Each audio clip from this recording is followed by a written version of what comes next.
buat jamaah yang baru bergabung, hari ini kita sedang membahas tema yang sangat bagus sekali, yaitu perempuan selalu benar, laki-laki ngikut aja, Masya Allah. Dan tadi di segmen sebelumnya sudah dibahas bersama guru-guru kita bagaimana wanita itu ingin sekali dimengerti, pengen selalu benar, dan bagaimana perempuan berpikir dengan perasaannya, laki-laki berpikir dengan logikanya, Masya Allah. Kita lanjutin ya jamaah ya. Ustadz Syam, ini kan tadi pas sebelum iklan ya, Ustadz kan udah ngasih bocorannya sedikit kan. Sebenarnya apa sih, ada nggak sih sebenarnya penjelasan dalam Al-Quran kalau kebanyakan kaum perempuan itu selalu merasa dirinya itu paling benar? Nah silakan Ustadz Syam. Sebenarnya berbicara perempuan atau laki-laki di dalam Al-Quran sudah ditegur duluan, ya kan? Fala tuzakku anfusakum, kemudian di dalam ayat lain di surah An-Nisa ini disebutkan memang karena ayatnya itu di dalam surah perempuan gitu ya. Di ayat surah perempuan ya. Kemudian di dalam Al-Quran disebutkan alam tara ilal ladzina yuzakkuna anfusahum balillahu yuzakki man yasha'u wa la yuzlamuna fatila. Dalam ayat ini Allah Subhanahu wa taala jangan merasa diri paling benar gitu, jangan merasa diri paling suci, jangan merasa diri paling benar sendiri, karena sebenarnya balillahu yuzakki may yasha, karena Allah lah yang membenarkan siapa yang benar gitu. Allah yang mensucikan siapa yang sebenarnya suci. Wala yuzlamuna fatila. Kemudian kalau ditanyakan apakah perempuan merasa selalu benar? Kalau memang dia benar secara akidah, maka it's okay, seperti yang diceritakan seperti istri Fir'aun. Istri Fir'aun Asia alaihassalam itu di dalam Al-Quran diceritakan bagaimana dia sebagai seorang wanita tipe pejuang. Pejuang apa? Memperjuangkan keimanannya sehingga mampu hidup bersama Fir'aun. Akan tetapi dia tetap memperjuangkan keimanannya. Rabbi binli indaka baitan fil jannah wa najjini min fir'auna wa qaumih. Kemudian dikatakan, ya Allah bangunkan aku satu istana di surga dan jauhkan aku dari Fir'aun dan kaumnya. Wa najjini minal qaumil zalimin, dan jauhkan aku daripada perbuatan orang-orang zalim. Artinya bukan merasa benar gitu ya. Kalau memang benar, ya teguh pendirian. Tapi kalau misalnya masih ada kemungkinan untuk salah, jangan merasa benar sendiri. Kemudian di dalam ayat ini, daraballahu mathalan lilladzina kafaru. Ada juga yang dari golongan kekafiran. Dia teguh dalam kekafirannya, merasa benar sendiri. Siapa dia? Istri Nabi Lut. Siapa lagi? Istri Nabi Nuh. Sudah diajak naik ke atas kapal. Enggak pokoknya kalau mana ada banjir di atas gunung, saya kan berada di dataran tinggi gitu. Kata istri Nabi Nuh, saya kan berada di dataran tinggi, enggak mungkin banjirnya sampai ke sini. Malah dia katakan suaminya gila gitu, karena sudah membuat perahu atau bahtera di atas dataran tinggi. Maka dia tidak mau naik. Enggak bakal sampai ke sini banjirnya. Lihat bagaimana Allah Subhanahu wa taala kalau mau bikin banjir, tsunami. Kalau kita mau bayangkan di dataran seperti ini, mana bisa air laut sampai ke sini? Lautnya jauh. Tapi kalau Allah yang sudah berkehendak, maka laut itu bisa sampai ke sini airnya gitu ya. Maka dia teguh dalam pendiriannya, merasa benar sendiri. Istri Nabi Nuh, istri Nabi Lut, istri Fir'aun, tapi ini dalam keimanan. Kemudian siapa lagi sifat perempuan di dalam Al-Quran teguh pendiriannya? Maryam bintu Imran alaihassalam. Kemudian disebutkan bahwasanya ketika dituduh berzina, kok bisa melahirkan tidak punya suami, kok bisa ada bayi lahir tanpa ayah gitu. Tapi dia teguh sehingga pada akhirnya Allah yang tunjukkan kebenarannya. Intinya kalaupun mau merasa benar, benarlah sesuai syariat. Kemudian kalau misalnya mau keras kepala, janganlah kita, karena kita bukan nabi ya. Yang diceritakan dalam Al-Quran itu adalah orang-orang yang pilihan gitu. Masih ada nabi di sana, masih ada nabi yang mungkin membenarkan ucapannya, yang mungkin yang namanya bisa menjadi tempat untuk mencocokkannya. Nah, makanya dalam Al-Quran itu yang disebut nusyuz itu adalah perempuan ya kan? Ya. Karena kadangkala memang ada ego yang tinggi di sana. Karena di dalam Al-Quran disebutkan kalau kau takut akan wallati takhafuna nusyuzahunna fa'idhuhunna wahjuruhunna fil madhaji' wadribuhunna. Dalam Al-Quran disebutkan kalau kau khawatir akan nusyuznya seorang perempuan, di antara nusyuznya itu merasa benar sendiri gitu loh. Merasa selalu benar. Berarti sebenarnya ini juga jadi pengingat buat kita juga ya Ustaz, sebagai perempuan. Maksudnya jangan sampai karena notabene ya quotes-quotes umum bahwa wanita yang dimengerti, jangan sampai itu jadi dimasukkan ke dalam syariat syariat Islam gitu ya Iya, Ustadz ya. Karena benar. bagaimanapun ya kita sebagai seorang istri juga harus nurut sama suami kalau memang itu sesuai syariat ya Sesuai Ustadz syariat. ya. Masya Allah, terima kasih banyak Ustadz Syam. Nah lanjut nih Ustadz Maulana nih. Iya. Nah Ustadz, ini Aca tuh penasaran ya, Aca pernah Ya. dengar kisah Nabi Ibrahim nih Ustadz. Ya. Nah ini tuh gimana sih Ustadz pada zaman, maksudnya Nabi terdahulu ketika menghadapi sifat dan kelakuan istrinya tuh mereka tuh pasti menurunkan egonya Ustadz. Itu kayak gimana sih Ustadz? Silakan Ustadz. Baik, Bismillahirrahmanirrahim. Izin kembali kepada Ustaz Sam dan Ustaz Alulun dan semuanya. Saya langsung pada tema ini karena ini menarik. Kenapa? Karena kisah Nabi Ibrahim yang mungkin jarang orang angkat. Apa itu? Kisah Nabi Ibrahim bersama Siti Sarah, yang mana Siti Sarah itu timbul kecemburuan. Yang senantiasa kita dengar itu Siti Sarah mengizinkan suaminya untuk nikah supaya punya anak. Ternyata pernah timbul kecemburuan Siti Sarah terhadap Siti Hajar sampai berniat bernazar akan memotong tiga tubuhnya, melukai tiga tubuhnya Siti Hajar. Akan kupotong, akan kulukai tubuhnya Siti Hajar karena kecemburuan. Jadi ternyata timbul kecemburuan. Makanya wanita yang berkata menikahlah suamiku itu hawal, tapi akhirnya nanti nyakitin. Nah, ternyata apa yang terjadi? Perlakuan yang dilakukan oleh Nabi Ibrahim, tahu kalau istrinya lagi cemburu, maka melaksanakan nazarnya dengan cara apa? Dia mau berdamai, maka dilaksanakanlah nazarnya, dipotonglah, dilukailah tiga anggota tubuhnya Siti Hajar. Apa itu? Dua telinganya dilobani, satu dua dan satu dihitan. Jadi wanita itu dihitan, jadi satu, dua, dan tiga. Jadi tiga yang dipotong. Maka ketika sudah lobang, maka ditariklah kalungnya Siti Sarah. Kemudian memasukkan emas perhiasan di telinganya. Menjadilah anting. Maka apa kata Nabi Ibrahim? Kalau begitu seluruh umatku sampai seterus keturunanku bagi wanita akan memakai anting. Itulah sebabnya sampai sekarang wanita pakai anting. Nah kalau begitu inilah bentuk syariat memenuhi nasarnya. Jadi Nabi Ibrahim membantu istrinya untuk memenuhi nasarnya dan berdoa bertawakal atas mengalami Problematika. Ya, itu, problematika. Itu. Keluarga, problematika. Problematika. Sehingga diselesaikan. Siti Hajar tinggalnya di Mekah, Siti Sarah tinggalnya di Palestina. Jadi Hajar di Mekah dan Palestina adalah Siti Sarah. Jadi itu luar biasa. Jadi jangan satu atap. Kalau memang punya lebih dari satu istri jangan satu atap. Satu atap dua cinta nggak boleh ya? Enggak boleh satu atap dua cinta. Enggak Satu boleh. Harus aja, kalau memang mau satu punya aja istri udah lagi ribet. beli satu rumah lagi. Jangan satu atap. Karena ada timbul sakit hati. Maka ini pembelajaran besar buat kita. Optimis yang tinggi sebagaimana Nabi Ibrahim bisa bertanggung jawab atas dua istrinya walaupun satu di Mekah, satu di lagi Palestina. Nah ini ternyata Siti Sarah akhirnya juga punya anak namanya Nabi Ishak. Nah, Nabi Ishak inilah yang dihamilkan oleh Siti Sarah dalam keadaan usia yang sudah tua, nenek-nenek, dia ketawa. Waktu satu-satunya wanita yang melahirkan dalam keadaan tertawa adalah Siti Sarah. Ishak, makanya anak yang lahir dari ibu yang tertawa. Sebenarnya masih banyak pembelajaran dari ini. Makanya kemuliaan Siti Hajar mendapatkan keistimewaan bisa memperoleh kedudukan di surga, yakni menjaga semua anak-anak yang mati kecil. Semua anak yang mati kecil dijaga oleh Siti Hajar.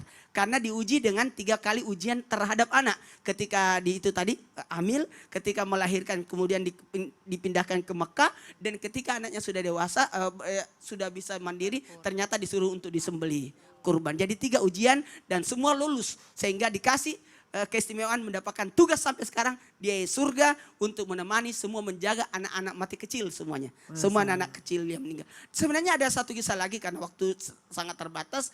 Kisah sosok yang namanya Umar bin Khattab dari yang luar biasa. Bagaimana dia bisa menyikapi istrinya. Nah, gimana dia tidak marah sama istrinya, malah nunduk sama istrinya.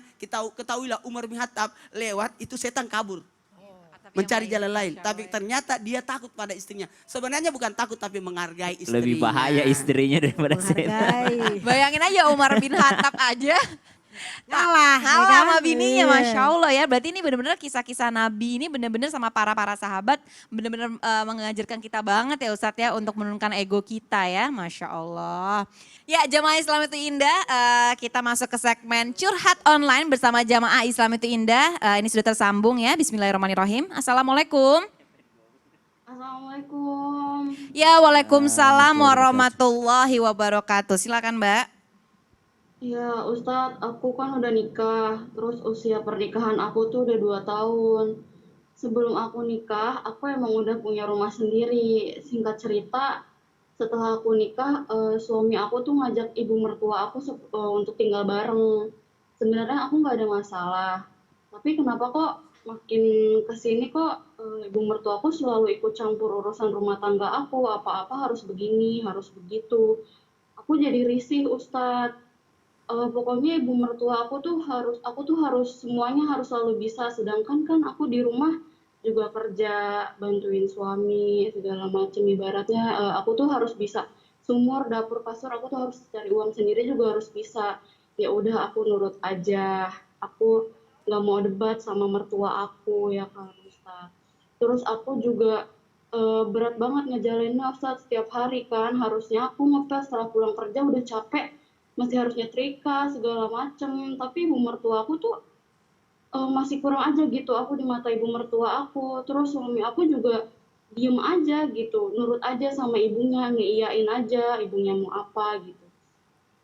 Aku tuh berat banget gitu Ustadz ngejalaninnya, sementara ya di rumah juga kan kerjaan banyak banget gitu. Aku juga harus ngurus anak, ngurus suami aku juga nggak ada bantuinnya, nggak ada sama sekali ngerti nyapu kek atau apa gitu, aku juga kan kerja.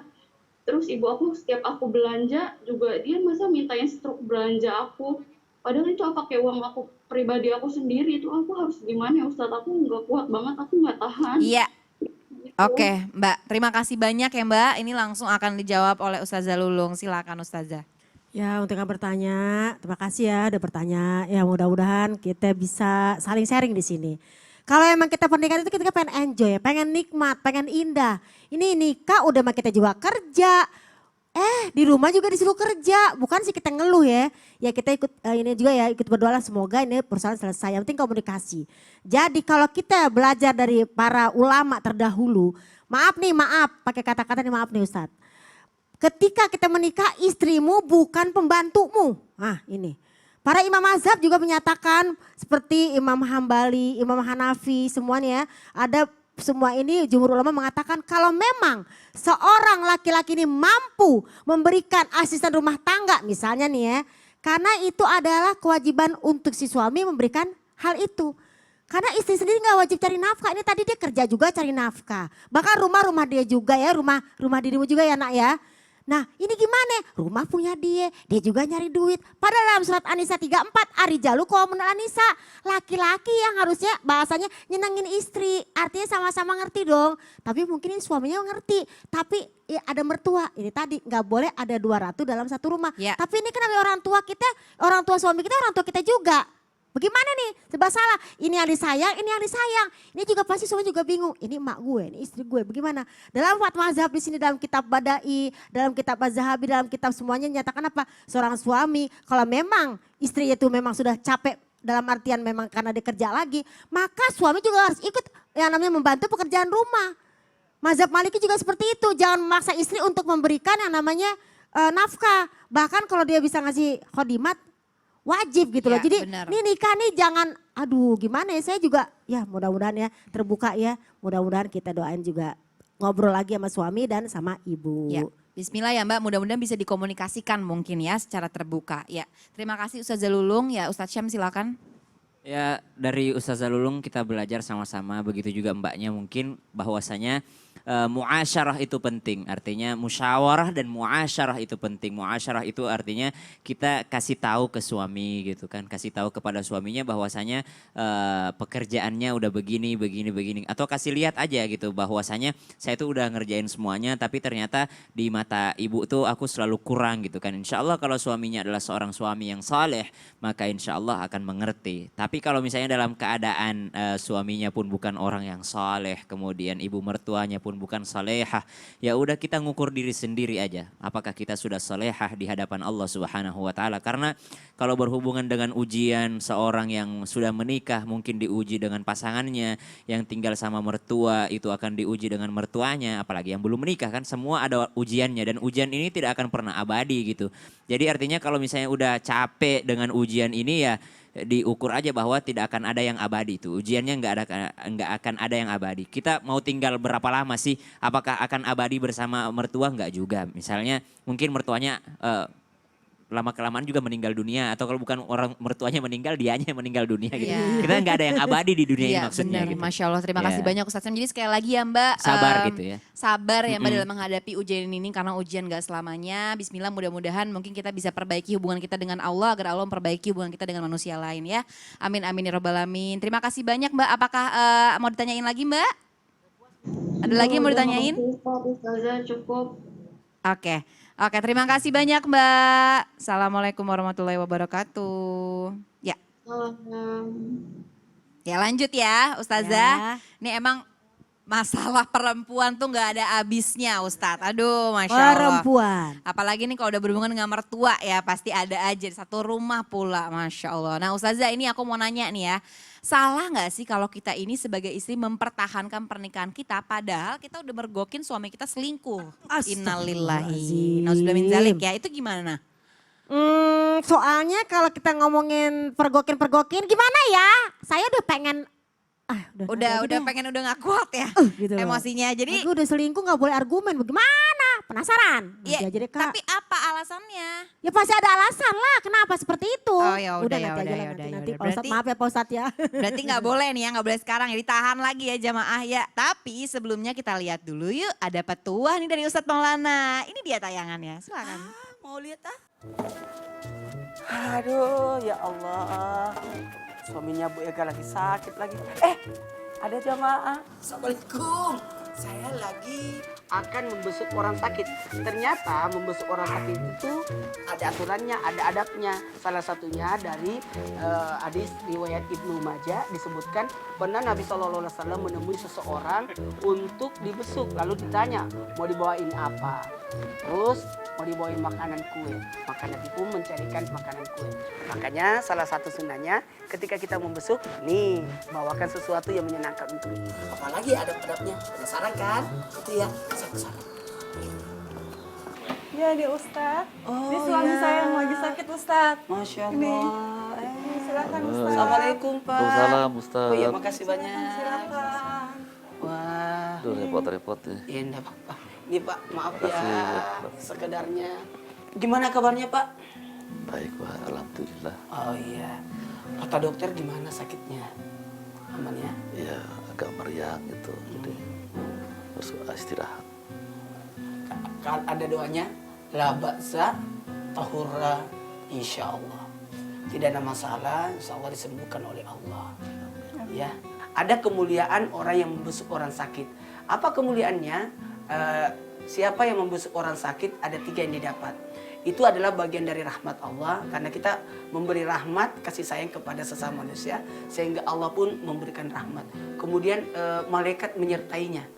Jadi orang-orang yang mau disertai malaikat adalah orang-orang yang hari itu membesuk orang sakit. Kemudian bagian dari taman-taman surga adalah ketika kita berada di tempat orang yang sakit.